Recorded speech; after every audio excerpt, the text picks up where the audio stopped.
Ya, 31 berarti lengkap ya. Semua sudah hadir.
Oke, hari ini kita akan membahas mengenai kelembagaan BLU di sesi ketiga untuk mata kuliah PKBLU ini.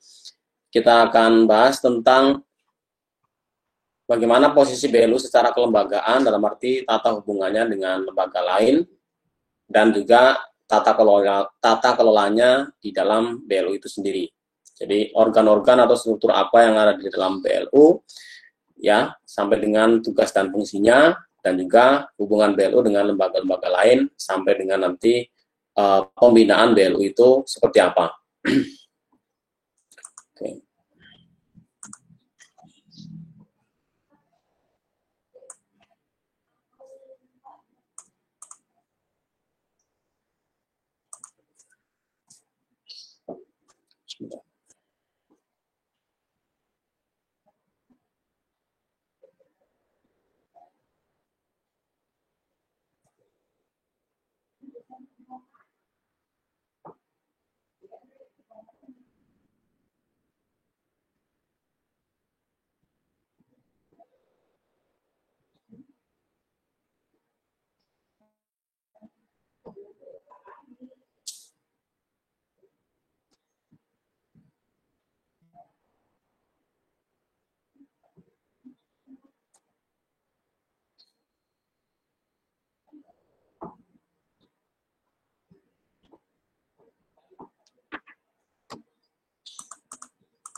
Saya ada kendala dengan koneksi.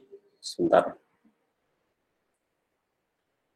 Share-nya masih belum berhasil.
Sudah kelihatan belum di layar kalian untuk share screen dari saya?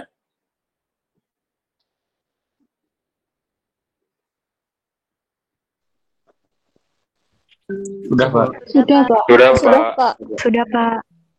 Sudah, Pak. Sudah, Pak. Sip, kita mulai. Jadi untuk kelembagaan U, ya, yang kita maksud dengan lembaga ini adalah istilah umum ya. Jadi istilah yang kita sebut dengan kelembagaan, ya lembaga itu suatu badan atau organisasi. Nah, nama-namanya lembaga itu bisa berbeda-beda. Dalam arti BLU itu atau instansi pemerintah itu secara umum ya disebut sebagai lembaga gitu. Nah, kalau nama-namanya sendiri, nama BLU ataupun nama instansi pemerintah, ya itu tentu berbeda sesuai dengan tugas dan fungsinya masing-masing. Jadi, dalam kelembagaan ini kita akan melihat bagaimana tata kelola di dalam BLU itu maupun antara BLU dengan unit atau lembaga lain atau organisasi lain. Gitu. Intinya seperti itu. Jadi, kita sekarang melihat dulu posisi kelembagaan BLU. Dalam arti di sini bukan BLU itu berada di mana gitu ya, tetapi ini adalah analogi atau perumpamaan gitu. Jadi di dunia birokrasi itu di satu sisi ya, di sisi yang merah itu adalah Satker, di mana satuan kerja pemerintah yang modelnya model biasa, dalam arti bukan BLU itu banyak dikesankan sebagai organisasi atau lembaga yang rigid, banyak prosedurnya dan seterusnya. Gitu ya. Sementara di sisi lain itu ada BUMN yang dia secara umum itu lebih fleksibel, gitu.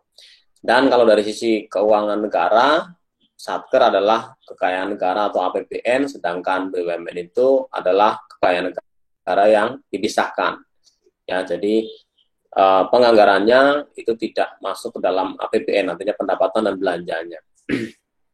Nah, kalau dianalogikan dengan kondisi seperti ini, maka itu posisinya berada di antara Satker pemerintah dan BUMN. Gitu ya. Jadi sekali lagi ini bukan menjelaskan posisi sesungguhnya ya, BLU itu ada di mana. BLU tentu ada di masing-masing kementerian, gitu. Tetapi ini adalah analogi untuk melihat ya sejauh mana BLU itu punya fleksibilitas gitu. Jadi kalau Satker biasa itu dianggap tidak fleksibel dan BLU itu dianggap dan BUMN itu dianggap organisasi yang cukup fleksibel, maka BLU berada di tengah-tengahnya gitu ya. Punya fleksibilitas tapi punya fleksibilitas yang lebih dibandingkan dengan Satker biasa, tetapi fleksibilitas itu juga tidak sebanyak atau tidak sefleksibel seperti BUMN gitu. Jadi maksudnya seperti itu ya, posisi atau ya analogi BLU. Nah, supaya bisa terjadi seperti itu, maka BLU harus punya ketentuan tersendiri atau eksepsi ya, ada pengecualian begitu supaya BLU bisa berada dalam posisi yang seperti itu, posisi yang in between ya, kalau dibandingkan antara Satker dan BUMN gitu. Dan ya pengecualian itu kalau bicara banyak atau tidak itu relatif ya, tetapi dari kebijakan dari pemerintah atau regulasi pemerintah sudah mengatur bahwa BLU memang diberikan pengecualian tertentu supaya dia bisa secara organisasi itu lebih dinamis gitu, meskipun tidak sedinamis sebuah perusahaan atau korporasi seperti BUMN gitu.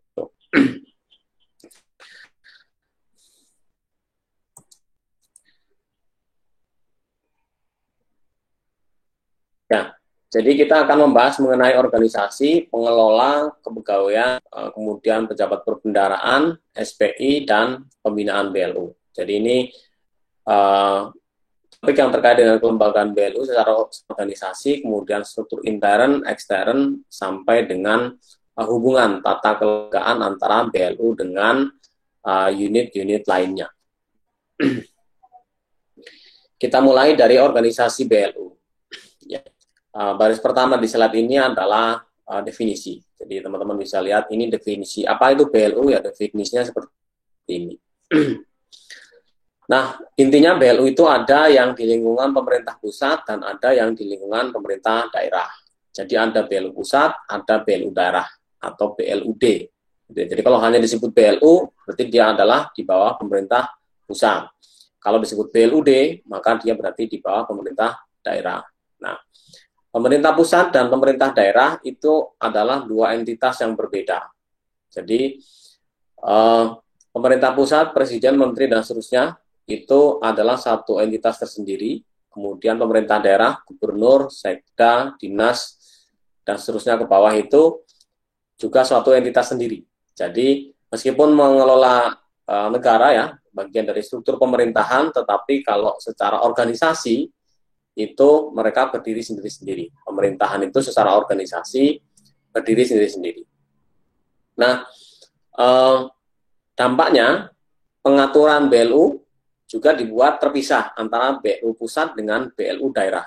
Jadi BLU pertama kali dimunculkan itu di Undang-Undang Perbendaharaan ya, Undang-Undang Nomor 1 Tahun 2004. Nah, turunan dari Undang-Undang Perbendaharaan itu terbit PP 23 Tahun 2005. Nah, PP 23 Tahun 2005 ini lebih menjadi acuan untuk BLU pusat, gitu ya. Sementara untuk BLU daerah itu mengacu pada Permendagri nomor 61 tahun 2007. 61 atau 67 ya, saya lupa itu nomornya. Ya, jadi PP untuk BLU pusat dan untuk BLU daerah itu Permendagri. Itu peraturan Menteri Dalam Negeri. Nah, secara leveling atau eselonisasi, jadi teman-teman mungkin sudah pernah ada mata kuliah lain yang memberikan overview terkait dengan eselonisasi gitu ya, atau saya review sedikit.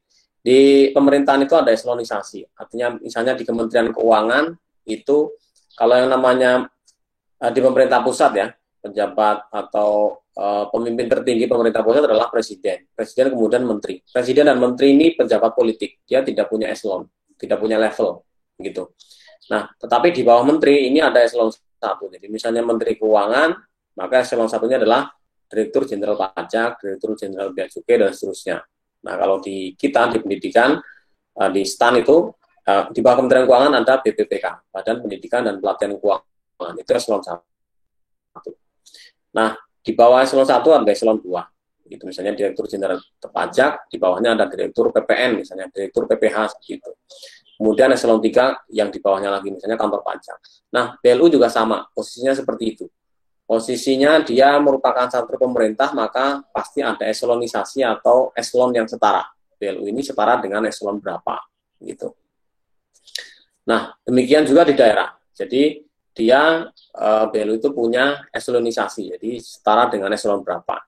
Nah, tetapi baik di pemerintah pusat maupun di pemerintah daerah, BLU itu juga bisa punya opsi untuk menjadi non-eselon. Jadi lembaga yang tidak ada level eselonisasinya, gitu ya. Itu BLU non-eselon. Tidak ada eh, apa? Tidak ada nama eselonnya, gitu ya. Struktur atau pejabatnya tetap ada, tetapi itu tidak ada apa levelingnya, gitu. Nah, kemudian ini adalah gambaran atau template, gitu ya. Template struktur organisasi BLU. Ya. Template ini tidak harus diikuti dengan nama yang sama, tetapi paling tidak ini menggambarkan unsur-unsur yang harus ada dalam sebuah BLU. Gitu. Jadi kalau penamaannya masing-masing BLU silakan menamakan sendiri, tapi ini adalah komponen-komponen atau unsur-unsur yang harus ada di dalam sebuah BLU itu. Tentu yang pertama adalah pimpinan BLU ya, pemimpin tertingginya. Kemudian pimpinan BLU itu akan diawasi oleh Dewan Pengawas atau Dewas dan SPI, Satuan Pemeriksaan Intern. Gitu. Nah, di bawah pimpinan BLU itu unsur yang diwajibkan ada adalah pejabat teknis dan pejabat keuangan. Pejabat keuangan umumnya cuma satu, sementara pejabat teknis itu bisa lebih dari satu. Ya, kita ambil contoh misalnya di BLU STAN, misalnya STAN itu pimpinan BLU-nya namanya direktur. Kemudian di STAN juga ada Dewas, ada juga SPI. Pejabat keuangan di STAN itu ada kepala bagian keuangan dan umum atau kepala BKU. Itu sementara itu yang ngurusin keuangan. Sementara pejabat teknis itu ada kepala BAAK, bagian administrasi, akademik dan kemahasiswaan. Jadi itu yang ngurusin operasional sehari-hari. Jadi yang dimaksud dengan teknis adalah yang operasional, begitu. Nah, sementara untuk yang keuangan ya berarti yang urusannya keuangan.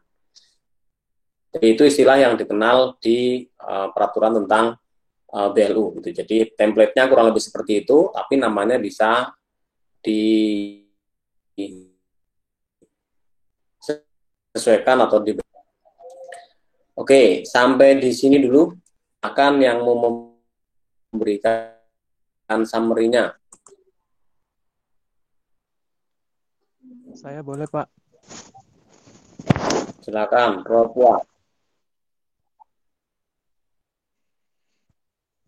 Oh ya, sebentar ya Pak. Pada materi ini dibahas mengenai kelembagaan Badan Layanan Umum atau BLU. Nah sebelum itu terdapat perbedaan antara pengertian dari lembaga maupun suatu kelembagaan gitu. Terus berbicara mengenai BLU dalam struktur pemerintahan, kita bisa lihat di antara Satker, BLU, dan BUMN. Posisi BLU dalam kelembagaan maksudnya. Di sini dapat kita lihat dari pertama dari bentuknya Satker di kotak berwarna biru dan di BUMN kotak berwarna hijau. Bisa juga dilihat bentuknya bisa dilihat perbedaannya dari segi pendapatan di mana Satker itu ada di APBN sementara BUMN itu tidak ada di APBN. Itu untuk dari segi keuangannya baik dari pendapatan maupun pengeluarannya gitu. Terus selanjutnya untuk yang sifat terdapat perbedaan antara Satker dan BUMN yaitu Satker cenderung lebih kaku, prosedurnya banyak maupun regulasinya yang banyak. Sementara untuk BUMN lebih dinamis dan lebih fleksibel. Nah di sini posisi BLU adalah sebagai di tengah-tengahnya antara maksud atau between yang artinya BLU tersebut memiliki sifat yang ada hampir sama dengan Satker dan memiliki sifat yang sama dengan BUMN, yaitu bisa dibilang kaku tapi kakunya ada juga fleksibel dan juga fleksibelnya masih fleksibel terbatas. Nah dengan berbagai regulasi-regulasi yang dimiliki BLU terdapat beberapa pengecualian tertentu untuk BLU. Selanjutnya untuk organisasi di lingkungan pemerintahan itu tujuannya untuk memberikan pelayanan kepada masyarakat. Berbicara tentang BLU juga BLU merupakan suatu bentuk organisasi. Di sini dibagi dua yaitu ada BLU pusat dan BLU daerah. Di sini jelas perbedaan antara BLU pusat dan daerah di mana untuk pusat dan daerah itu sebenarnya adalah dua entitas yang berbeda. Di pusat itu yang di mana termasuk presiden, menteri dan lain-lain, sementara daerah itu adalah kepala daerah, sekda dan lain-lain, sehingga itu merupakan dua entitas yang berbeda sendiri, yang berbeda-beda dan berdiri sendiri, sehingga adanya perbedaan peraturan mengenai BLU antara BLU pusat dan BLU di daerah. Untuk dimulai dari adanya Undang-Undang Kebendarnegara, namun untuk pengaturan dari BLU tersendiri dibagi menjadi dua, yaitu untuk PP 23 tahun 2005 untuk BLU pusat, sementara untuk yang BLU daerah itu lebih ke Permendagrinya. Terus antara BLU pusat dan BLU daerah itu sebenarnya terdapat tingkatan level atau eselonisasi di dalamnya gitu, baik antara BLU pusat maupun BLU di daerah. Di BLU pusat bisa juga dia setara dengan eselon 1, eselon 2 atau eselon 3, atau tergantung dia sebenarnya di posisi eselon mana. Tapi ada suatu opsi suatu BLU tersebut tidak memiliki eselonisasi, maksudnya non eselon. Uh, Namun ini bukan berarti bahwa sebenarnya BLU tersebut tidak memiliki struktur atau pejabat. Ini hanya berarti mereka tidak memiliki eselon atau tidak no leveling saja. Tuh. Sama halnya dengan BLU pusat dan BLU daerah. Selanjutnya itu adalah struktur organisasi Satker BLU. Di sini inilah merupakan bagian umum yang dimiliki oleh BLU, yaitu ada yang pimpinan BLU yang setara dengan Dewas atau Dewan Pengawas. Selanjutnya itu adalah SPI, Satuan Pengawas Intern di BLI sendiri, dan di bawahnya itu ada pejabat teknis dan pejabat keuangan. Secara umum untuk struktur ini ataupun bagian ini sebenarnya ini sebatas template, tergantung dari si BLU-nya membuat nama-namanya apa, tapi komponen-komponen ini harus ada seperti pimpinan BLU, Dewas, SPI, dan pejabatnya. Demikian, Pak.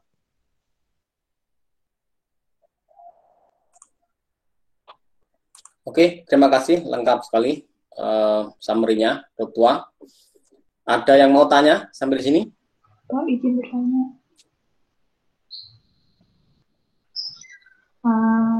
Saya masih bingung dengan BLU eselon dengan BLU eselon itu seperti apa Pak bedanya?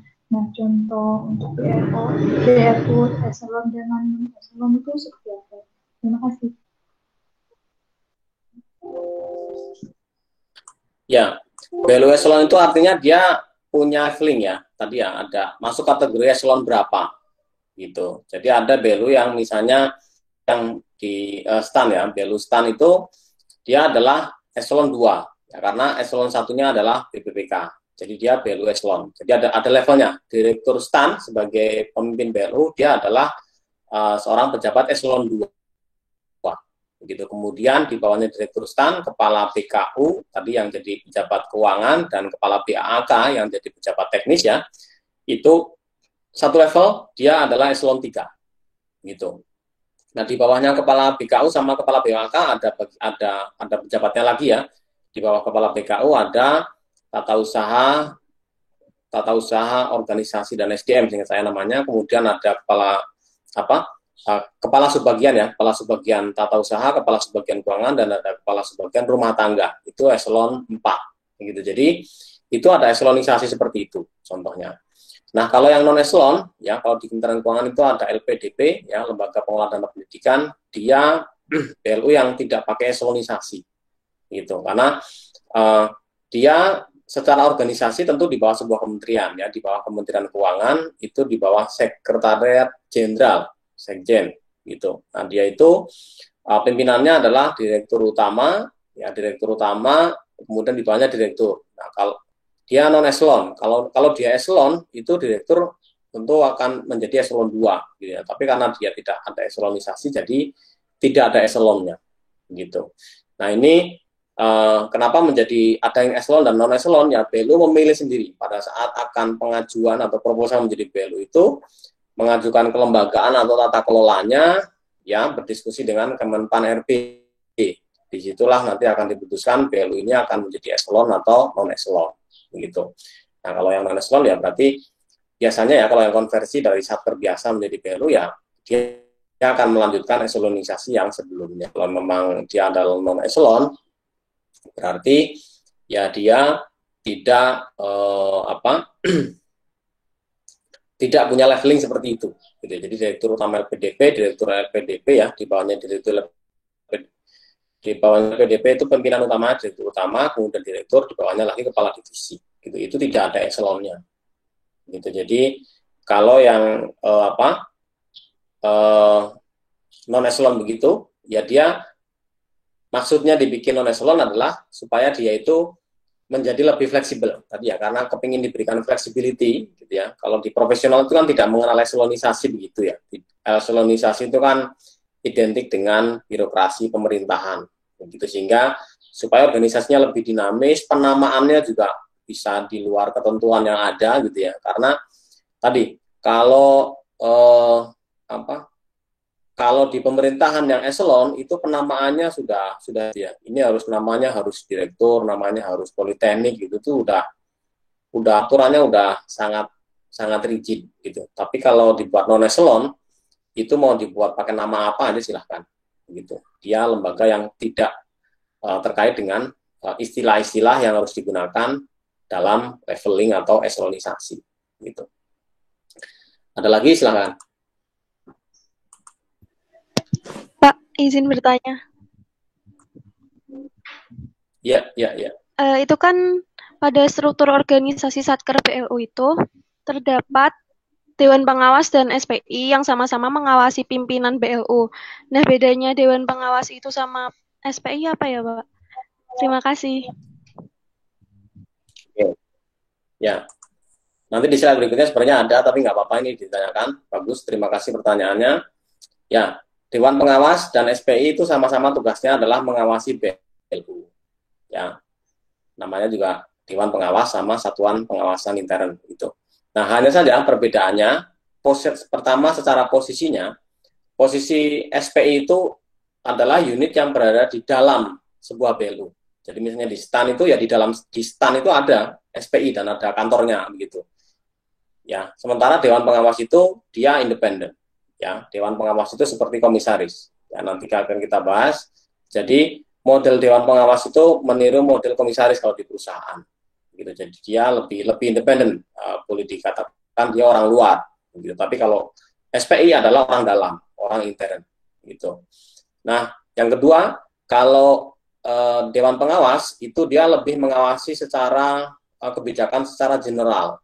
Begitu, kebijakan secara umum, policy secara umum.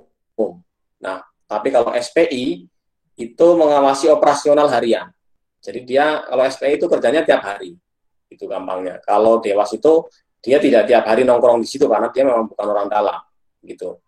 Dia katakanlah pertemuan gitu ya, meeting atau rapat itu ya paling hanya sebulan sekali memberikan arahan. Ya.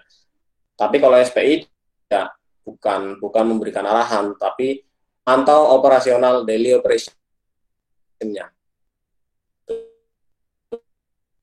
Jadi sama tugasnya adalah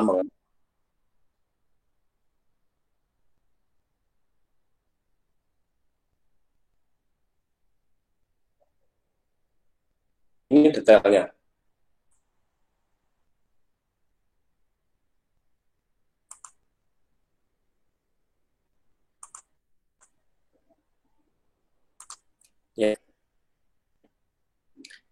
Ya, pejabat pengelola BEL itu siapa aja? Yang pertama adalah pemimpin.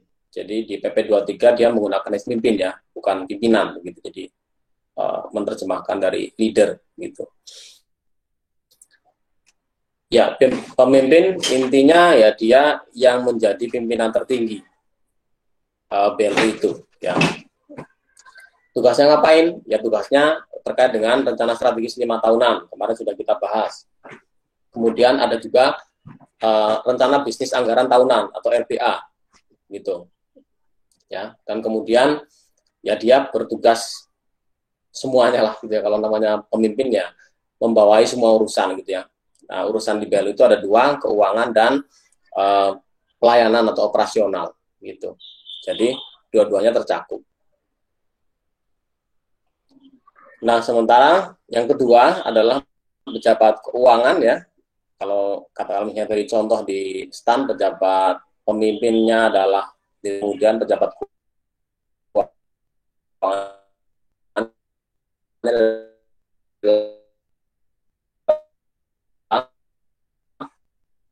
kepala bagian kita sendiri membahas, juga punya dokumen pelaksanaan anggaran atau DIPA, ya. DIPA itu BLU khusus, makanya namanya disebut DIPA BLU, gitu. Kan mengelola pendapatan, belanja, investasi dan seluruhnya. Ya intinya pejabat keuangan yang ngurusin keuangan, gitu. Kemudian berikutnya ada pejabat teknis. Ya, pejabat teknis operasional sehari-hari di BLU, ya, untuk melayani masyarakat, gitu ya, atau pengguna jasa BLU itu, gitu. Jadi sebutannya adalah pejabat teknis, tapi namanya bisa disesuaikan sesuai dengan kebutuhan masing-masing BLU. Kalau di STAN disebut dengan kepala bagian administrasi akademik dan kemahasiswaan beserta pejabat yang ada di bawahnya, gitu ya. Di bawahnya lagi ada. Gitu. Oke. Sebelum saya masuk ke Dewan Pengawas, silakan kalau ada yang mau memberikan resume terkait dengan pejabat pemimpin BLU, kemudian pejabat keuangan dan pejabat teknis. Gambaran singkatnya.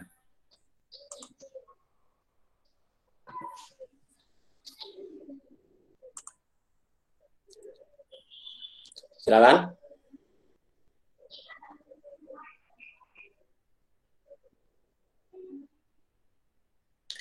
Singkat saja, mungkin saya pilih aja ya yang muncul di paling tengah di layar saya. Oh ada, yaudah silakan. Ya. Muhammad Ali. Ya, mohon izin Pak. Yang saya tangkap ya Pak ya. Untuk pemimpin BLU itu fungsi tugasnya itu bertanggung jawab atas semuanya Pak. Jadi termasuk keuangan dan pelayanan atau operasional. Pemimpin BLU juga bertanggung jawab atas Renstra, rencana strategis 5 tahunan dan juga RBA. Lalu untuk pejabat keuangan ini, salah satu tugasnya juga koordinir RBA tahunan, serta mengurusi bagian keuangan yang terkait dengan APBN juga. Selanjutnya untuk pejabat teknis, lebih ke operasionalnya Pak. Sekian Pak. Oke, terima kasih. Kita lanjutin ya. Berikutnya kita masuk ke Dewan Pengawas.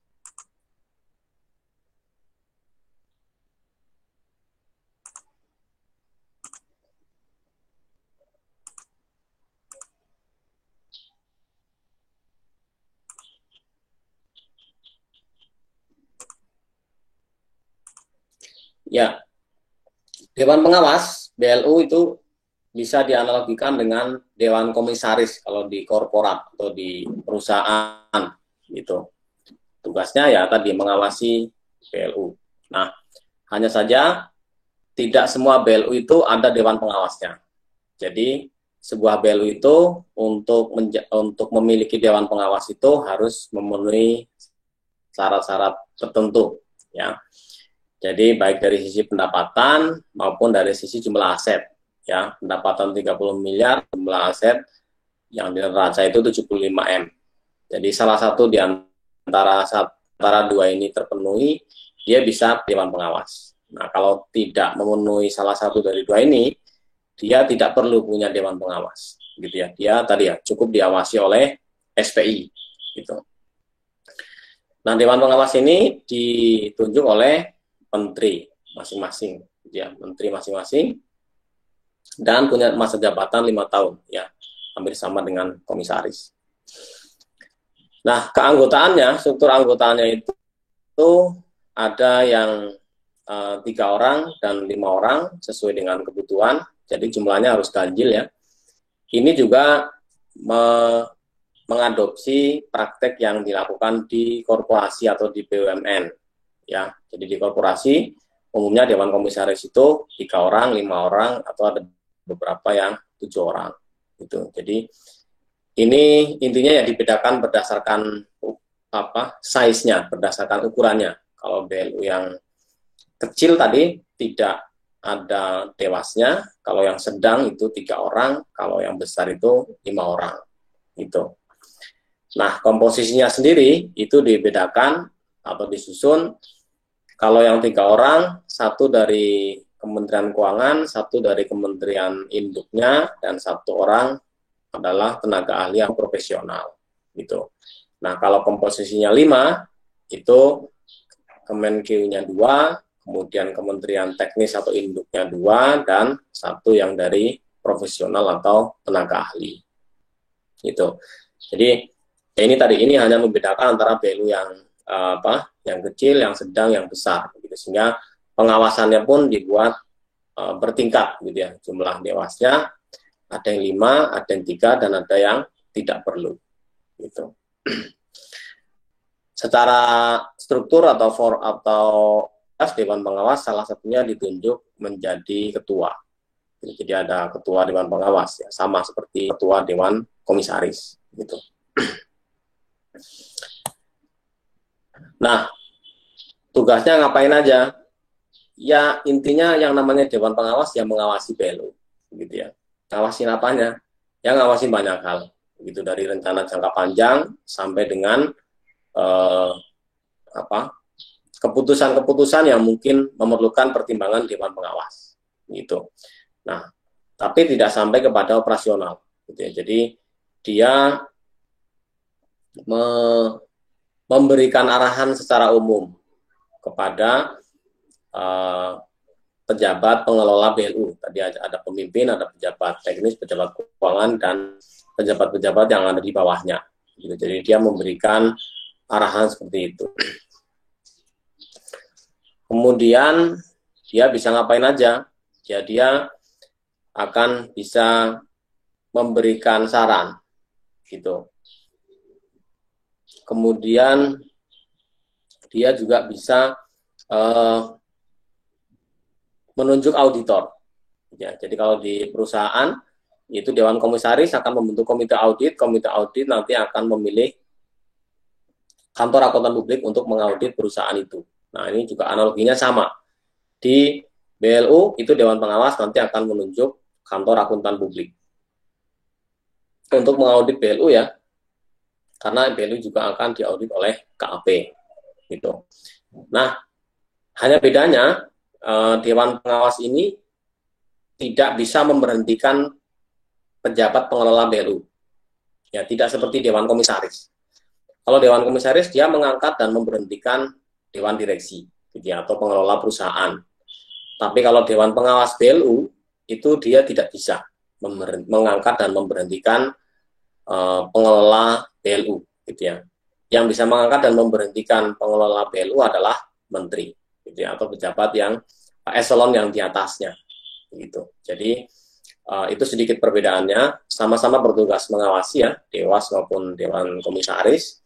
Tapi kalau Dewan Komisaris perusahaan itu dia punya kekuatan yang lebih powerful, ya, karena dia betul-betul bisa mengangkat dan memberhentikan Dewan Direksi, gitu ya, menunjuk Dewan Direksi yang baru kalau yang lama dianggap tidak perform, gitu. Tapi kalau Dewan Pengawas BLU, kalau ada pengelola BLU yang tidak perform, maka dia tidak bisa memberhentikan, tapi dia bisa mengusulkan kepada menterinya untuk pengelola BLU itu diganti atau diberhentikan, seperti itu. Tapi tidak secara langsung punya kewenangan untuk mengangkat dan memberhentikan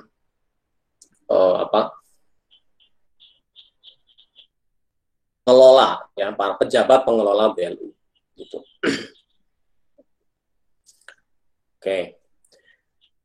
Dan sebagai bagian dari tugasnya, Dewan Pengawas ya harus bikin laporan.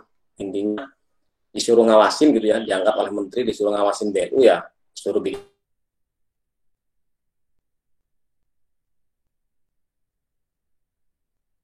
masa jabatan, gitu. Itu laporan yang dibuat oleh Dewan Pengawas, gitu. Dan tentu saja yang namanya orang diberikan tugas bisa dievaluasi. Dalam arti, kalau hasil pengawasannya atau kinerja pengawasannya bagus, tentu akan ya menjalankan tugasnya sampai akhir masa jabatan gitu ya. Tetapi kalau misalnya ada dewan pengawas yang dianggap tidak bisa menjalankan tugas pengawasannya dengan baik, maka ya menteri bisa mengganti atau mencopot dewas itu ya ketika dianggap tidak perform gitu. Yaitu mekanisme biasa gitu ya. Artinya diberikan penugasan, ya dia harus menjalankan tugasnya. Kalau tidak bisa menjalankan tugasnya, ya akan dievaluasi, dia bisa dicopot gitu. Oke, sampai dengan dewas, silahkan yang mau memberikan summary terkait dengan dewas, tugas, kewajiban, kewenangan sampai dengan pemberhentian tadi ya. Izin memberikan summary, Pak. Silakan, Muhammad Fahri. Ya, Pak.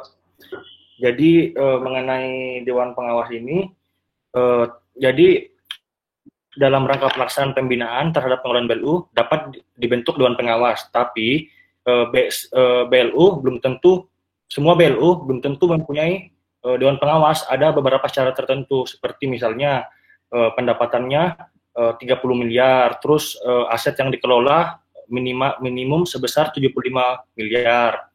Nah, kemudian masalah keanggotaan Dewan Pengawas ini bisa jadi terdiri dari 3 orang maupun 5 orang, tergantung dari realisasi nilai omset yang tadi. Kalau 30 miliar, keanggotaan dewasnya ini hanya 3 orang, yang terdiri dari 1 orang dari pejabat KL Induk, 1 orang berasal dari pejabat Kemenkeu, dan 1 orang berasal dari tenaga ahli. Nah, kalau yang 5 orang, dia tuh memiliki nilai omset tahunan sebesar 60 miliar dan nilai asetnya sebesar 200 miliar. Nah, kalau 5 orang ini terdiri dari 2 orang dari pejabat Kementerian Induknya, 2 orang dari pejabat Kementerian Keuangan, dan 1 orang berasal dari tenaga ahli.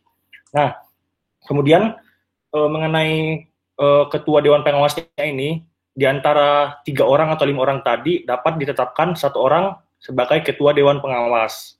Nah, kemudian mengenai tugas dan kewajiban Dewan Pengawas, tugas dari Dewas ini sendiri mengawasi BLU, baik mengenai rencana jangka panjangnya, mengenai keputusan-keputusan jangka pendeknya, dan juga Dewas ini memberikan arahan terkait dengan keputusan-keputusan yang mungkin akan diambil oleh BLU.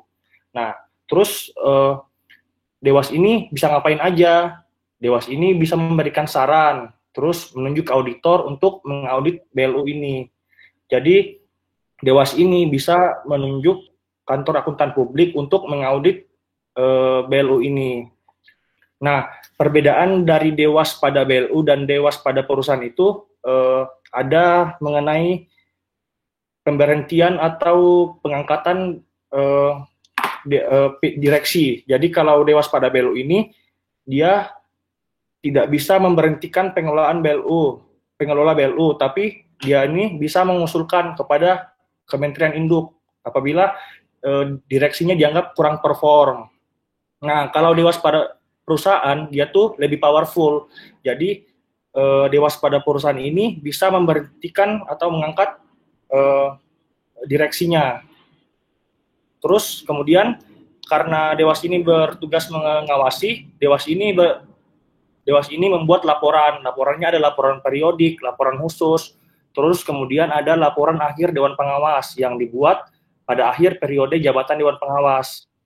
Nah, kemudian mengenai Dewan Pengawas ini ada evaluasi tahunan. Jadi kalau Dewasnya ini dirasa kurang perform, maka menteri atau pimpinan lembaga dapat mengganti Dewasnya. Namun jika perform kinerjanya bagus, maka Dewasnya ini dapat melanjutkan tugasnya. Mungkin seperti itu, Pak. Oke, terima kasih Muhammad Fahri. Summary-nya bagus sekali. Tadi yang mau ngomong lagi siapa ya? Mega kalau nggak salah di sebelahnya ini. Iya, Pak. Silakan. Dewan pengawas ini bisa dianalogikan kayak dewan komisaris. Tugasnya itu ya mengawasi BLU. Tapi tidak semua BLU itu ada dewan pengawasnya. Ada syarat yang harus dipenuhi seperti realisasi omset dan nilai asetnya. Realisasi omsetnya minimum harus sebesar 30 miliar dan nilai asetnya minimum 75 miliar. Lalu Dewan Pengawas ini diangkat dan diberhentikan oleh Menteri dan masa jabatannya 5 tahun. Untuk keanggotaannya ada 3 orang dan bisa 3 orang atau 5 orang. Untuk keanggotaan 3 orang biasanya untuk BLU dengan realisasi omset 30 miliar sampai dengan 60 miliar dan nilai nilai asetnya 75 sampai 200 miliar. Untuk keanggotaan 5 orang untuk BLU yang realisasi omsetnya lebih dari 60 miliar atau nilai asetnya lebih dari 200 miliar. Komposisi keanggotaan Dewas BLU yang 3 orang terdiri dari 1 orang dari pejabat Kementerian KL atau Dewan Kawasan, 1 orang dari Kementerian Keuangan, dan 1 orang dari tenaga ahli. Untuk yang 5 orang komposisinya terdiri dari 2 orang dari pejabat KL, 2 orang dari Kementerian Keuangan, dan 1 orang dari tenaga ahli. Lalu untuk tugasnya, intinya mengawasi BLU mulai dari jangka panjang sampai dengan keputusan yang perlu pertimbangan Dewan Pengawas. Dewan Pengawas juga dapat memberikan saran dan dapat menunjuk auditor. Lalu, Dewan Pengawas tidak bisa mengangkat atau memberhentikan pejabat pengelola BLU seperti Dewan Komisaris.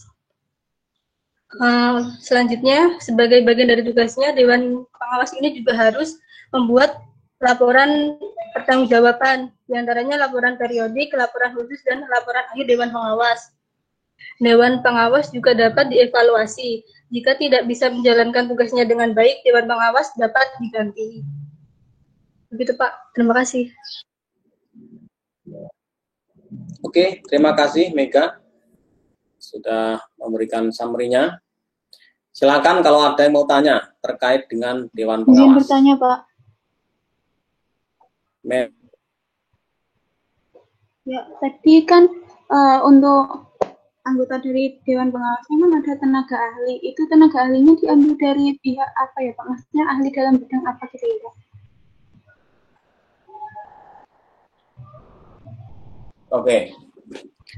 Ya, tenaga ahli yang dimasukkan di situ bisa tenaga ahli atau profesional yang bidangnya sesuai dengan bidang BLU itu. Artinya misalnya BLU rumah sakit berarti bidang kesehatan. Maka Dewan Pengawasnya 1 dari Kementerian Kesehatan, 1 dari Kementerian Keuangan, dan 1, biasanya 3 ya, berarti 1 dari ahli atau pakar kesehatan atau profesional di bidang kesehatan gitu. Kalau yang memang BLU-nya misalnya BLU pendidikan, perguruan tinggi gitu ya, Dewasnya misalnya 3, 1 dari Kementerian Keuangan, 1 lagi misalnya pakar pendidikan gitu ya, atau profesional yang sudah lama mengelola kampus misalnya, punya pengalaman mengelola kampus gitu. Jadi itu sebutan yang dimaksud tenaga ahli seperti itu. Meskipun tenaga ahli belum tentu dia adalah orang bukan birokrat ya. Bisa jadi dia misalnya mantan birokrat atau bisa jadi birokrat di kementerian lain gitu, yang dianggap punya kapabilitas terkait dengan apa bisnisnya atau apa layanan utama BLU itu gitu ya. Jadi yang disesuaikan dengan layanan yang diberikan oleh BLU. Itu BLU apa gitu ya. Jadi nanti akan dicarikan tenaga ahli atau profesional yang menguasai bidang itu. Gitu. Ada lagi? Terima kasih, Pak. Ya.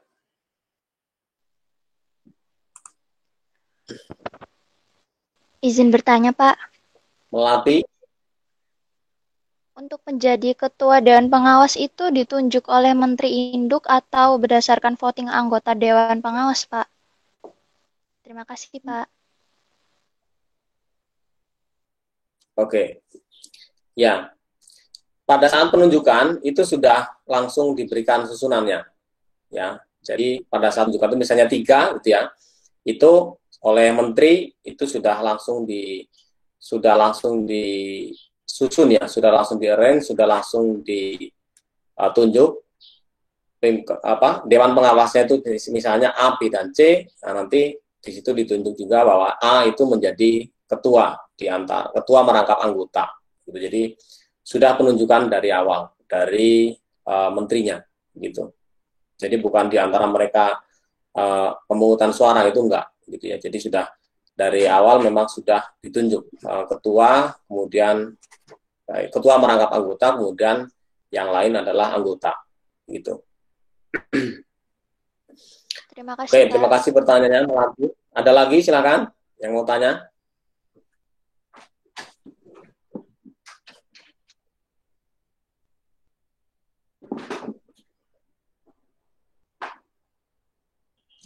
Oke, nggak ada, kita lanjutkan.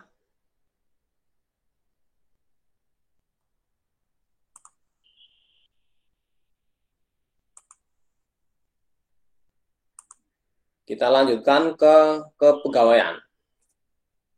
Jadi, kepegawaian BLU.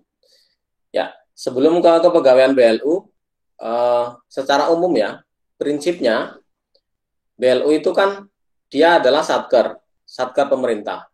Ya, dia punya pengecualian atau beberapa aturan khusus yang berlaku hanya bagi BLU, artinya tidak berlaku bagi satker biasa, tapi BLU aturan itu berlaku bagi BLU, atau BLU punya ketentuan yang berbeda dibandingkan dengan satker biasa, gitu ya. Nah, itu secara umum begitu. Jadi BLU adalah satker pemerintah, tentu punya banyak aturan ketentuan yang harus ditaati, gitu ya. Aturan tentang keuangan, aturan tentang kepegawaian, tentang struktur organisasi dan sebagainya. Ya. Nah, dalam hal tertentu itu BLU mendapat pengecualian atau pengaturan yang berbeda dibandingkan dengan satker biasa. Artinya apa? Kalau tidak ada pengecualian atau pengaturan khusus yang ditujukan untuk BLU, maka BLU kepada aturan sebagai satker biasa. Gitu. Karena apa? Ya BLU itu adalah satker. Gitu. Jadi prinsip dasarnya atau hukum asalnya BLU itu adalah satker. Sehingga ya dia akan berlaku aturan-aturan satker kalau tidak diberikan pengecualian. Nah, ketika dia diberikan pengecualian, maka aturan satker tidak berlaku. Yang berlaku ya aturan yang khusus itu, aturan khusus BLU. Nah, kita tadi sudah lihatnya dewas gitu ya. Hanya ada di BLU. Satker biasa misalnya rumah sakit gitu ya. Rumah sakitnya satker, rumah sakit yang bukan BLU. Yang ada dewas. Karena apa? Di peraturan satker nggak ada itu. Yang namanya organisasi pemerintah diawasi, pengawas itu nggak ada. Gitu. Nah, adanya ketentuan tentang dewan pengawas ya hanya berlaku untuk pemerintah yang statusnya adalah BLU. Jika rumah sakitnya jadi BLU atau status berubah jadi BLU, kemudian ditunjuk dewan pas. Nah, tetapi ketika untuk aturan yang lain, kalau yang memang tidak diatur khusus, ya BLU kembali kepada aturan satker, begitu.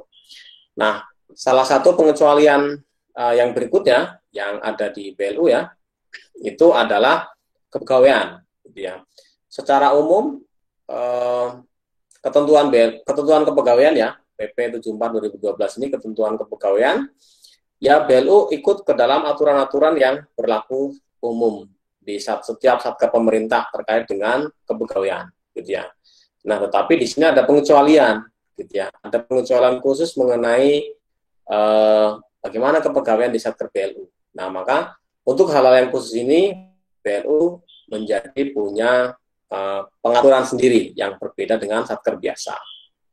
Misalnya bahwa pejabat pengelola BLU itu dan pegawainya bisa ada PNS dan ada non PNS, gitu ya, atau ASN, gitu. Jadi itu diperbolehkan, gitu ya. Sementara kalau di satker pemerintah, gitu ya, itu sangat jarang dan sulit ya untuk bisa, terutama pejabatnya ya, pejabat pengelolanya atau misalnya kepala kantornya, gitu ya. Kepala kantor pajak misalnya bisa nggak non PNS? Nggak bisa, gitu ya. Tapi kalau yang BLU itu diperbolehkan, meskipun ini tidak wajib, gitu. Jadi diperbolehkan kalau BLU itu akan diisi, ya, dipimpin, ya, pejabatnya, pimpinan tertingginya maupun pejabat-pejabat di bawahnya mau diisi dari non PNS itu boleh, gitu. Nah, intinya hanya itu sebenarnya, PNS dan non PNS baik di BLU di pusat maupun di daerah, gitu ya, boleh mempekerjakan atau diisi oleh pegawai PNS dan non PNS, begitu. Nah, cuma nanti ini ada konsekuensi penggajian atau remunerasi. Nanti kita akan ada topik khusus tentang ini, ya, pertemuan khusus membahas tentang remunerasi pegawainya. Bagaimana cara ngasih gajinya, gitu ya, penyetaraan gajinya misalnya. Kalau di birokrasi atau di satker biasa itu kan ada eselonisasi tadi, ya. Eselon 1 gajinya berapa, eselon 2 gajinya berapa, itu kan ada itu. Ada daftarnya, ada tabelnya, gitu ya. Nah, kalau yang orang profesional atau yang non PNS gimana, gitu ya. Nah, nanti kan ada penyetaraannya, gitu ya. Jadi itu nanti akan kita bahas di topik tentang remunerasi.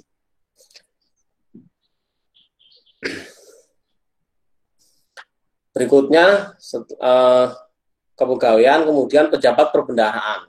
Jadi karena BLU itu adalah sebuah satker, tentu di dalamnya harus ada pejabat perbendaharaan dari KPA, kemudian PA atau KPA, kemudian ada PPSPM, ada pejabat pengadaan, ada PPK, ada pejabat penerima hasil pekerjaan atau PPHP, ya. Itu termasuk juga ada bendahara penerimaan, ada bendahara pengeluaran, ya. Jadi itu struktur atau fungsi-fungsi, ya, fungsi-fungsi perbendaharaan yang harus ada di setiap satker pemerintah. Nah, karena BLU itu adalah satker, ya tentu pejabat perbendaharaan seperti itu harus ada, nah, gitu ya. Jadi BLU tetap aja dia harus ada pejabat perbendaharaannya. Dalam arti ini bukan pejabat khusus yang sama seperti satker, ya. Pejabat perbendaharaan ini bukan nama jabatan. Dalam arti misalnya kepala kantor pajak, ya dia adalah KPA, gitu ya. Nanti ada yang siapa yang jadi PPK, mungkin salah satu kepala seksinya, gitu ya. Siapa yang jadi PPSPM, yaitu kepala seksi yang lain, gitu ya. Siapa yang jadi pejabat pengadaan, siapa yang jadi pejabat pembuat komitmen, siapa yang jadi bendahara penerimaan pengeluaran, gitu ya. Itu akan ada yang ditunjuk, karena itu untuk bisa setiap instansi, setiap satker pemerintah hampir pasti, ya, dia mengelola anggaran, ya, punya DIPA lah gampangnya, gitu. Nah, untuk bisa jalan DIPA-nya, ya, pejabat perbendaharaan ini strukturnya harus ada, gitu ya. Nah, ini bukan pejabat yang ditunjuk khusus, tapi pejabat yang tugas tambahan lah, gitu ya. Jadi kepala kantor pajak tetap menjadi kepala kantor pajak, tapi dia juga jadi KPA. Ya, nanti, nah kalau di BLU juga sama seperti itu. Misalnya direktur STAN, ya dia adalah pemimpin BLU, ya, tapi dia juga jadi KPA seperti itu. Jadi itu pejabat perbendaharaan, ya. Pejabat perbendaharaan ada PA atau KPA, kemudian bendahara penerimaan dan pengeluaran. Jadi ketentuan yang terkait dengan harus dijabat oleh PNS itu juga sama seperti satker biasa, ya. Jadi untuk KPA, kemudian bendahara penerimaan dan pengeluaran itu harus PNS, ya, karena dia KPA itu ada dia struktur tertinggi, ya, di pejabat perbendaharaan di sebuah satker, gitu ya. Dia adalah KPA-nya, gitu ya. Oke. Gua dulu untuk sebelum masuk ke SPI, ya, kepegawaian sama perbendaharaan. Silakan yang mau memberikan summary.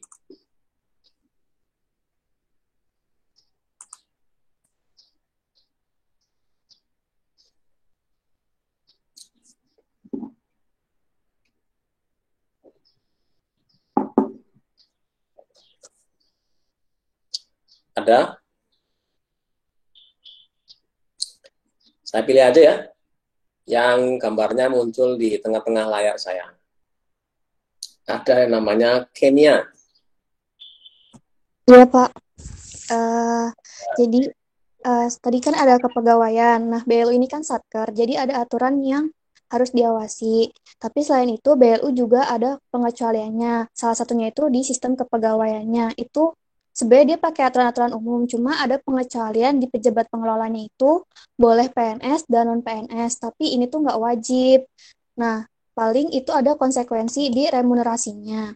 Terus untuk pejabat perbendaharaan itu sama seperti satker, karena BLU ini adalah satker, dia ada PA atau KPA, ada PPSPM, pejabat pengadaan, PPK, PPHP, bendahara penerimaan, dan bendahara pengeluaran. Nah, kemudian untuk PA dan PA atau KPA, terus bendahara penerimaan dan bendahara pengeluarannya ini harus PNS, karena PA atau KPA ini merupakan pejabat yang tertinggi di suatu satker. Ya, Pak. Oke, terima kasih Kenya. Ada pertanyaan terkait dengan kepegawaian dan perbendaharaan? Silakan. Bertanya, Pak. Zulfa. Iya, kan pimpinan dan pejabat BLU boleh PNS dan non-PNS. Sedangkan KPA-nya itu harus dijabat oleh pegawai negeri sipil. Nah, untuk pimpinan BLU yang non-PNS, KPA-nya bagaimana ya, Pak? Terima kasih. Itu berlaku ketentuan umum di Satker ya. Terima kasih pertanyaannya. Itu berlaku ketentuan umum di Satker. Jadi dalam hal Satker itu pimpinannya misalnya ada ya Satker yang pimpinannya bukan PNS termasuk BLU ini, maka akan dilimpahkan ke pejabat yang di bawahnya. Atau akan ada penunjukan khusus gitu ya, bahwa untuk posisi KPA, bendahara penerimaan dan pengeluaran itu wajib dipegang oleh seorang PNS, gitu. Ya, jadi bisa ditunjuk pejabat yang setara atau pejabat yang di bawahnya. Kalau pimpinan berarti kan pimpinan cuma satu ya, berarti otomatis pejabat yang di bawahnya. Nah, pejabat yang di bawahnya itu kan lebih dari satu, ya. Itu tinggal ditunjuk sama menterinya siapa yang menjadi KPA. Nah, di Kementerian Keuangan itu sudah ada PMK-nya. PMK yang menunjuk pengganti KPA, gitu ya. Jadi kadang-kadang kan KPA ada yang berhalangan, ada yang meninggal, ada yang pokoknya berhalangan lah, gitu ya. KPA yang biasanya adalah pimpinan tertinggi di Satker itu sudah ditunjuk penggantinya, ada listnya, ada daftarnya ya. Saya lupa PMK-nya nomor berapa itu ya. Tapi itu ada kalau di mata kuliah apa ya? Mata kuliah pengantar PKN mungkin ya, itu sudah ada listnya. Jadi kalau kantor ini pimpinannya tidak ada, KPA-nya tidak ada, misalnya pensiun gitu ya, belum ada penggantinya yang baru, siapa yang jadi KPA penggantinya gitu ya, itu otomatis sudah ada listnya, begitu. Nah, kalau BLU itu di Kementerian Keuangan bisa mengikuti mekanisme seperti itu, karena tidak semua kementerian punya ya, gitu ya. Tetapi intinya kalau memang pimpinannya bukan PNS, itu bisa ditunjuk pejabat yang ada di bawahnya. Atau tadi, kalau memang di kementerian itu sudah ada list penunjukannya, ya tinggal lihat aja di daftar atau list itu gitu ya. Ini kalau pimpinannya nggak ada atau tidak memenuhi syarat, siapa yang jadi penggantinya, kayak gitu. Oke. Terima kasih, Pak. Ada lagi tentang kepegawaian dan pejabat perbendaharaan.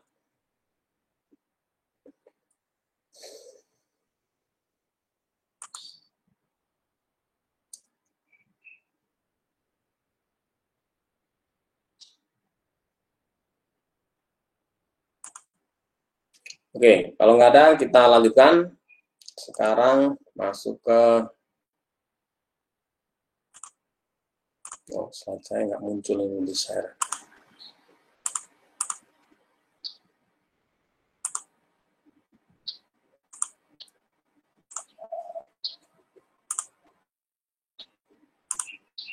Oke, sekarang masuk ke topik SPI. SPI, ya. Intinya bahwa BLU itu diawasi dari dalam, gitu ya, diawasi dari dalam. Ya kalau Dewas itu boleh dikatakan dia adalah dari luar, gitu ya, pengawas dari luar, karena memang orang-orangnya bukan dari dalam BLU. Tapi kalau sistem pengendalian intern itu mengawasi organisasi dari dalam. Jadi organisasinya ada di dalam BLU itu sendiri. Itu. Ya, jadi orangnya juga ada di situ dan tujuannya adalah mengawasi operasional ya, kegiatan yang sehari-hari dilakukan. Gitu. Ya. Banyak lingkupnya yang dilakukan dalam rangka internal control gitu ya. Itu dari menilai risiko, kemudian memantau kegiatan gitu ya. Itu untuk memastikan bahwa BLU itu berjalan on the track gitu. Jadi ini adalah pengendalian intern atau internal control di sebuah instansi pemerintah, di mana ini dimandatkan khusus. Jadi kalau di satker biasa itu internal control dilakukan, tetapi tidak dimandatkan dibentuk sebuah organisasi khusus, gitu ya. Biasanya disebut dengan istilahnya gitu ya. Istilahnya itu ada yang disebut dengan kepatuhan internal, gitu ya, unit KI. Kalau di Dirjen Pantek itu ada namanya KITSDA, kepatuhan internal dan transformasi sumber daya aparatur, gitu ya. Jadi ada unit internal control, gitu. Di Bea Cukai juga ada, saya lupa nama unitnya ya. Di Bea Cukai itu ada juga internal control. Nah, kalau di satker biasa unit-unit itu menjalankan fungsi internal control, tapi tidak sampai membentuk unit khusus. Nah, kalau BLU itu wajib membentuk unit khusus yang namanya Satuan Pengawasan Intern. Gitu. Jadi ini juga ketentuan yang eksepsional, ketentuan exception ya, pengecualian bagi BLU. Nah, ngapain aja SPI itu? Ya, tadi pertanyaan pertama sudah ada yang bertanya, ngapain SPI? Intinya SPI mengawasi BLU dari dalam, gitu. Proses bisnis sehari-hari yang lebih operasional, gitu ya, dibandingkan kalau Dewan Pengawas itu mengawasi dari luar dan pengawasannya lebih kepada pengawasan strategis, gitu ya. Keputusan-keputusan strategis yang penting, yang mungkin jangkanya lebih panjang, gitu. Keputusan apa yang perlu diambil. Jadi lebih ke pengawasan dari luar dan lebih aspek strategis. Nah, kalau SPI itu mengawasi dari dalam dan lebih kepada operasional atau teknis, gitu. Sama-sama tugasnya pengawasan. Gitu.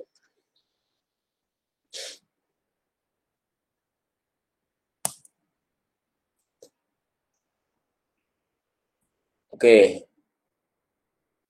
SPI dan terakhir adalah pembinaan. Ya, pembinaan BLU. Ya, BLU secara teknis atau secara operasional ya, itu dibina oleh induknya masing-masing. Gitu ya. Misalnya rumah sakit ya dibina oleh Kementerian Kesehatan. Sementara untuk urusan keuangan itu semua BLU dibina oleh Menteri Keuangan. Ya. Kalau di daerah ya menteri teknis atau pembina teknis itu ya kepala SKPD-nya. Ya. Jadi misalnya BLUD, rumah sakit daerah, RSUD, ya dia dibina oleh kepala dinas. Gitu ya, dinas kesehatan. Gitu. Nah, kalau di BLUD pembina keuangannya yaitu adalah pejabat pengelola keuangan daerah. Itu biasanya adalah sekretaris daerah atau setda. Gitu. Nah, kalau untuk terkait dengan Dewan Pengawas tadi ya, sudah kita bahas, itu juga melaksanakan fungsi pembinaan atau pengawasan, gitu ya. Memang istilahnya kalau di Dewas itu adalah pengawasan. Ya, ini kalau di mata kuliah auditing mungkin ya. Kalau di mata kuliah auditing atau mata kuliah pemeriksaan keuangan negara, kalian pasti diajari perbedaan-perbedaan istilah ini, gitu ya. Pembinaan, pengawasan, pemeriksaan itu secara definisi teori itu berbeda-beda, ya. Tetapi intinya ya sama-sama disuruh ngawasin, kayak gitu. Disuruh membina, disuruh memantau, mendampingi, gitu. Oke. materi kita sudah selesai.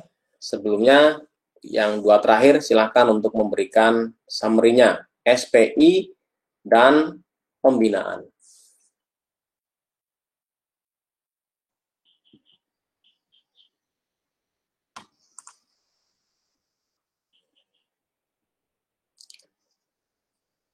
Silakan. Saya pilih lagi ya. Ini yang muncul berubah-ubah juga, ternyata yang muncul di layar, yang muncul di tengah. Saya nggak tahu kenapa. Sekarang yang muncul di layar di tengah-tengah namanya Safira.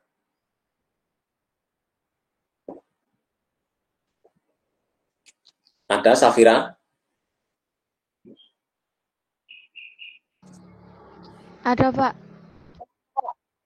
Ya.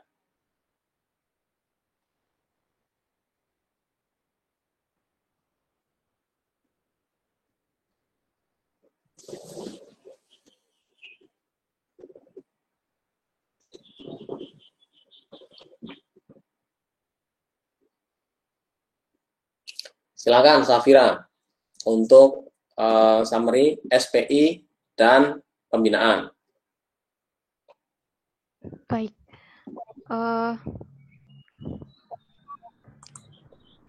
SPI itu adalah sistem pengendalian internal yang meliputi lingkungan pengendalian, penilaian resiko, aktivitas pengendalian, sistem informasi dan komunikasi, dan pemantauan pengendalian internal.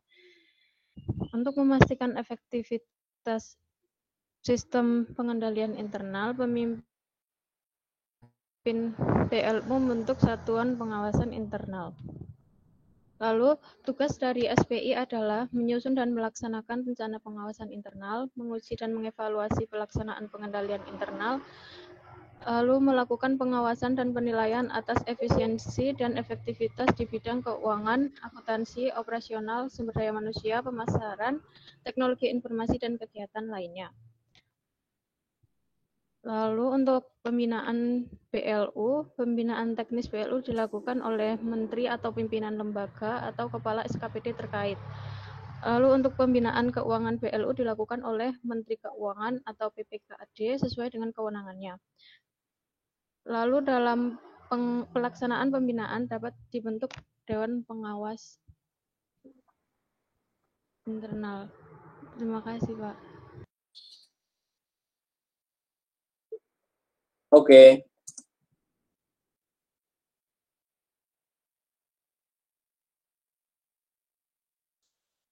Ya, materi kita sudah selesai. Silakan kalau ada yang mau tanya.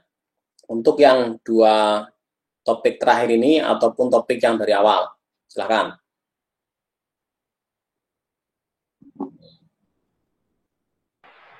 Permisi, Pak. Muhammad Halim. Ya, izin bertanya, Pak. Tadi di PPT disebutkan bahwa menteri atau pimpinan lembaga atau kepala SKPD dapat melakukan pembinaan teknis kepada BLU. Lalu, pembinaan teknis seperti apa saja yang dilakukan kepada BLU tersebut? Apakah dilakukan kepada seluruh BLU atau hanya kepada BLU dengan kriteria tertentu ya, Pak? Terima kasih. Oke. Ya, Muhammad Halim, bagus pertanyaannya.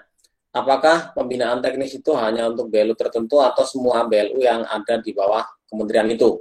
Ya, jawabannya semua BLU di bawah kementerian itu wajib dilakukan pembinaan teknis oleh induknya. Jadi tidak dipilih berdasarkan size atau ukurannya, ya. Tapi semuanya, semua BLU baik besar maupun kecil di bawah sebuah kementerian ya, misalnya Kementerian Kesehatan, ya semua BLU yang di bawah Kementerian Kesehatan wajib dibina secara teknis. Teknis itu bisa juga diterjemahkan secara operasional, gitu. Nah, apa aja pembinaan teknis atau pembinaan operasional itu? Pembinaan yang terkait dengan tugas fungsi atau pelayanan yang diberikan. Jadi misalnya tadi BLU-nya adalah rumah sakit, pembinaannya Kementerian Kesehatan, ya Kementerian Kesehatan itu harus membina bagaimana menjadi rumah sakit yang baik dalam hal melayani pasien, misalnya, atau membuka layanan-layanan baru. Ya, kemudian bagaimana caranya supaya dokter itu terjaga ilmunya, gitu ya. Bagaimana supaya bisa dikembangkan, gitu ya. Ada pendidikan, ada training, disuruh ngambil sertifikat profesi tertentu, misalnya, ya. Seperti itu. Jadi pembinaan teknis, yang pembinaan yang terkait dengan operasional, ya. Kenapa yang membina adalah Kementerian Induknya? Ya karena dia yang tahu, ya. Sementara di sisi lain tadi kita melihat ada pembinaan keuangan yang itu dilakukan oleh Kementerian Keuangan, gitu ya. Ya, ada lagi yang mau tanya? Permisi Pak, izin bertanya Pak. Muhammad Hasbi, silakan. Izin bertanya Pak, kalau SPI itu termasuk ruang lingkup aktif bukan Pak? Terima kasih Pak. Saya kurang jelas pertanyaannya. Apakah SPI itu termasuk ruang lingkup aktif gitu? Oh, APIP, oke. Ya, terima kasih. Ya, apakah SPI BLU itu termasuk ruang lingkup APIP? Iya, jawabannya iya. Karena apa? SPI di BLU itu menjadi sebuah struktur organisasi tersendiri, menjadi sebuah kalau di struktur organisasi ya, itu ada kotaknya, gitu ya. Jadi ada kantornya, kantor SPI di BLU itu. Ya, jadi dia termasuk aparat pengawasan internal pemerintah, gitu, yang tugasnya, salah satu tugas utama ya, APIP itu ya, tugas utamanya tentu adalah mengawasi operasional sehari-hari BLU, gitu ya. Salah satu tugas utama kalau dilihat dari sisi keuangan atau pelaporan, gitu ya, adalah melakukan review atas laporan keuangan. Jadi laporan keuangan BLU atau laporan keuangan Satker itu harus direview oleh APIP sebelum nanti diaudit oleh auditor eksternal, gitu ya. Karena apa? Ya, APIP ini kan aparat pengawasan internal pemerintah, itu kan nama generiknya ya, gitu ya. SPI ini juga nama generik, artinya di BLU boleh pakai nama yang lain, gitu ya. Ini juga nama generik, nama jemput, intinya harus ada satuan pengawasan internal, namanya mau badan audit, mau namanya apalah, gitu ya, itu boleh aja pakai istilah masing-masing, gitu ya. Sama seperti tadi istilah pemimpin BLU, pejabat keuangan, itu ya nama generik, gitu ya. APIP nama generik, SPI juga nama generik. Di BLU silakan namanya bisa masing-masing, gitu ya. Sebagaimana APIP juga di masing-masing instansi namanya bisa berbeda-beda. Jadi ya SPI termasuk masuk dalam kategori aparat pengawasan internal pemerintah ya. Bagian dari itu, bagian dari struktur aparat pengawasan internal pemerintah ya, SPI pada BLU. Gitu. Ada lagi? Bisa bertanya Pak? Mega Sri. Untuk BLU dengan realisasi omset tahunan 30-60 miliar kan dapat dibentuk Dewan Pengawas dengan keanggotaannya 3 orang. Mungkin nggak sih Pak, selama 5 tahun masa jabatan Dewan Pengawas itu omsetnya lebih dari 60 miliar atau bahkan kurang dari 30 miliar? Kalau bisa, terus Dewasnya itu nanti gimana Pak? Makasih. Ya, pengawas itu akan punya masa jabatan 5 tahun. Jadi penunjukan katakanlah perlu atau tidak, kemudian kalau perlu itu 3 atau 5 gitu ya, itu berdasarkan analisis data paling tidak 5 tahun terakhir, begitu. Jadi kalau sudah 5 tahun terakhir ditunjuk Dewas itu berlaku masa jabatan 5 tahun. Kalau nanti misalnya tahun kedua atau tahun ketiga itu omsetnya berubah, ini tetap aja nih, yang udah ditunjuk dari awal tetap berjalan, gitu. Nanti ketika yang 5 tahun ini periode sudah berhenti, baru nanti bisa dianalisis kembali kalau memang pendapatannya misalnya naik tajam atau turun tajam, begitu. Jadi itu analisisnya berlaku 5 tahunan, bukan berarti tahun depan sekarang omsetnya 70 ya, 60 misalnya, atau misalnya ya, tahun sekarang ditunjuk Dewas 3, kemudian karena tadi persyaratannya kan beda-beda ya. Tahun sekarang eligible untuk Dewasnya 3. Tahun depan ternyata naik omsetnya ya, atau naik asetnya menjadi eligible untuk 5. Apakah langsung diganti jadi 5? Enggak.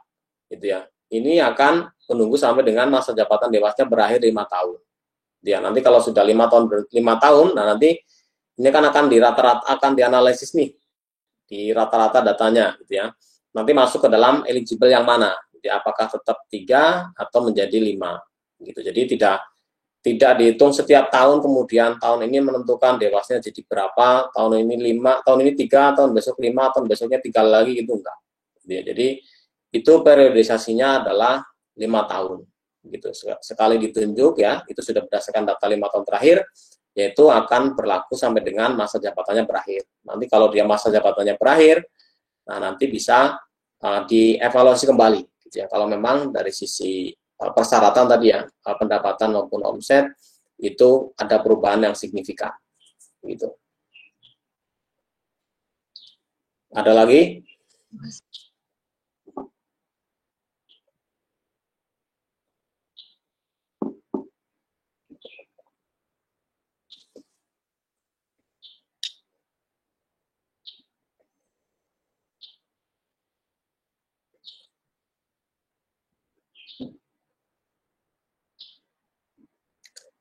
Oke, kalau tidak ada pertanyaan, saya kira untuk di video conference ini saya cukupkan sampai di sini. Nanti ini kalian